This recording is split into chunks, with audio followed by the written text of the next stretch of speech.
Hi, my name is Goldman. I'm the director and founder of Goldman and Associates. Our firm has a primary focus on family law issues. Today we're going to talk about a very popular issue that has to do with the significant other picking up the kids. Here's the scenario. You have a visitation going on with your ex. All of a sudden he's supposed to pick up the kids. His girlfriend shows up to pick them up. What should your position be? Well, I have to tell you this. Always remember one thing.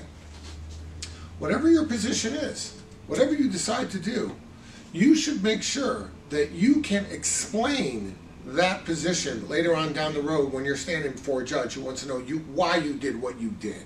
Okay? So, if you want to say, I'm not letting my kids go because he didn't pick up the kids, but he sent a babysitter, and I don't like that, expect to be yelled at and sanctioned by the judge. It's not a defensible position to say. If you want to say, I don't want the children to go with this particular babysitter because this particular babysitter has no driver's license and came to the house to pick up the kids and reeked from alcohol, all right, I get it. But you have to follow up on that.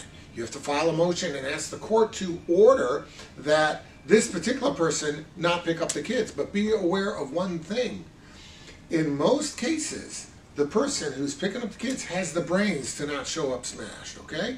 They have the brains to know what they're doing. They've been instructed. They know there's a bad relationship between you and your ex. They're not trying to inflame things. So if you're going to respond to the other person out of spite, that's not something for which you're likely to get much traction by the court. As a matter of fact, it'll probably hold you in a bad light. On the other hand, if you really feel that your kids are in jeopardy because, for example, it's a 2-year-old and there's no car seat, you know, that kind of thing. The person's driving but is clearly impaired in some way, you know, some legitimate reason. I think that's the kind of thing that you can explain to the court. But don't wait until they file a motion and to seek to hold you in contempt. If that happens, you should immediately be going to your lawyer, having him file the appropriate motion to say, look, this pickup is great and we're okay with it, but you gotta either do it yourself or send somebody who's not, you know, intoxicated at the time. You gotta do that. And there's gotta be a car seat, this and that. And the court will put parameters on that, all for the safety of the children. If you have any questions about that, reach out and we'll be glad to help you out.